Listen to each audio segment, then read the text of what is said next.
Hey guys, what's up?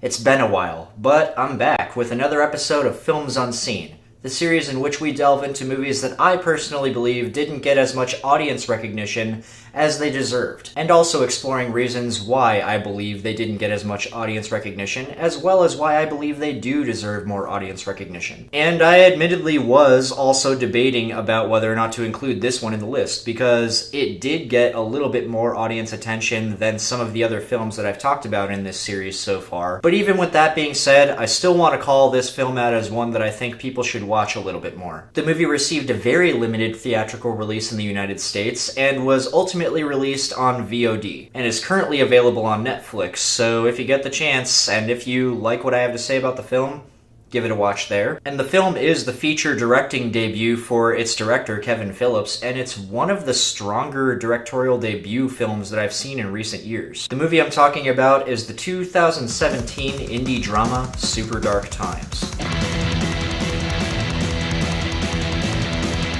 Super Dark Times stars Owen Campbell and Charlie Tahan as Zach and Josh, a couple of high schoolers who have been best friends for a long time and are practically inseparable. This starts to change after a fateful day in which a gruesome accident occurs at their own hands, which shakes their friendship just as much as it shakes their mental stability. The film takes place in the 1990s, and it leads me to one of the things that I think the director did very well. He made it look almost like a window into the 90s. And the real cool thing about it is that even though it is kind of a window into the 90s, it's not a glutton of references. It doesn't feel like it's making it painstakingly obvious that it's in the 90s. The references to the 90s are subtle. You have a scene in the background where you see President Bill Clinton, or then President Bill Clinton, giving a speech on TV.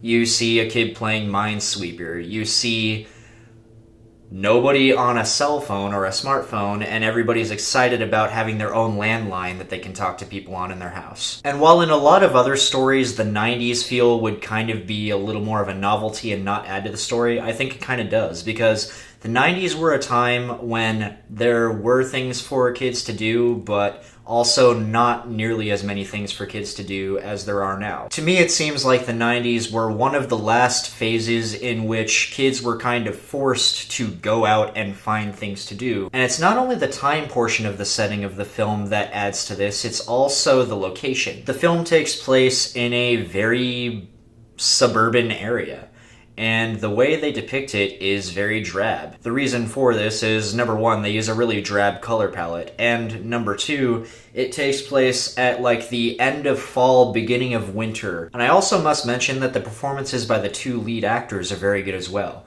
especially Owen Campbell in the lead role of Zach. From the very start of the film, we get the feeling that Zach is the more well-adjusted and nicer of the two. There are scenes even before the accident happens. I'm not going to get into what that accident is because I don't want to spoil anything for people who haven't seen the movie. But even before this accident occurs, there are instances in the film where he's the one trying to break up fights. He's the one trying to change the subject if other people are getting into an argument. And after the accident happens, he is trying to maintain this, even though at some points he can't. And he's trying to remain rational, even though he really can't, because of the traumatic experience that he's gone through and the uncertainty of what will happen. And I have to say, Owen Campbell did a very good job of depicting that. And I also have to give props to the guy who plays his friend Josh, Charlie Tahan. And Josh is the one who is a little bit less well-adjusted than Zach's character. Basically, Josh is the one who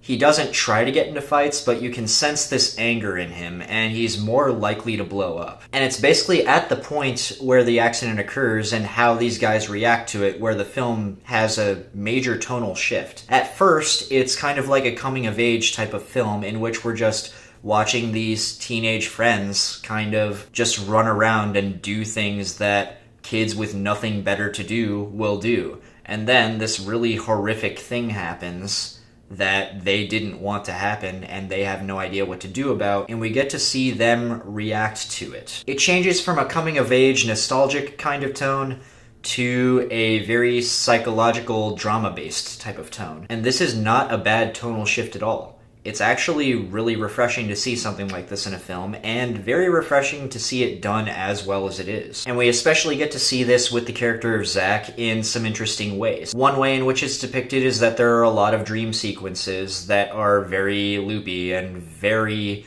dark, as the title would suggest. And I will admit that there are some times in which this works and some times in which it doesn't, but when it works, it really works. The reason why some of them don't work is because sometimes they tend to go on a little bit too long, and I think the film could have used a little bit of trimming of these slower sequences. But I have to give props to the ones that work because they really are constructed in dream type of logic. There's one in particular where the character of Zack repeats the same line like 3 times in the exact same tone of voice.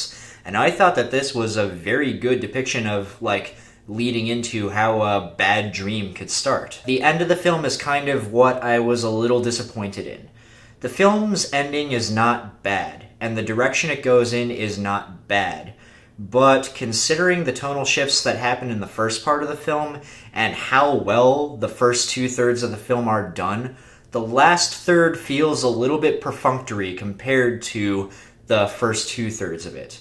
And while it did not end badly, it was a little disappointing considering the mastery of the first 2/3. But I don't think that's enough to ignore the film. I would definitely recommend checking this one out if you get the opportunity. There are a couple of obvious reasons why this one isn't getting a lot of audience attention compared to other films that are released. This is an indie film, and usually indie films don't get a lot of attention compared to studio giants. And another thing that I think might have hurt the film that might not be as obvious is that it takes place in the 90s, and a lot of people are calling that out who have seen the film as making it kind of a nostalgia trip. A lot of movies that do take place in a certain time frame, especially what I like to call the nostalgia boom types of shows and movies that are definitely coming out in a glut now, especially after Stranger Things. I think it's making a lot of people tired. It's making a lot of people be like, okay, another nostalgia trip type of movie. In short, there's just a lot of stuff that I think a lot of people would assume is in a similar vein that is just overshadowing the film. But as I mentioned, it's not enough to ignore it. I thought this was a very good directorial debut, and I'll admit, I've watched it quite a few times since I first watched it, which was really not that long ago. It's a very rewatchable movie as well. So if you get a chance, check out Super Dark Times. Alright guys, that's it for today. I hope you enjoyed this episode of Films Unseen. If you'd like to see other episodes of Films Unseen or more of my content, feel free to check out my YouTube channel. And also, if you'd like to, feel free to subscribe to my YouTube channel. I'd very much appreciate it. And I also recently launched a Twitter page. If you'd like to follow me on my Twitter, you can follow me at FilmFamSteve. That's all for today, guys. And as always, thank you very much for watching, and have a good night.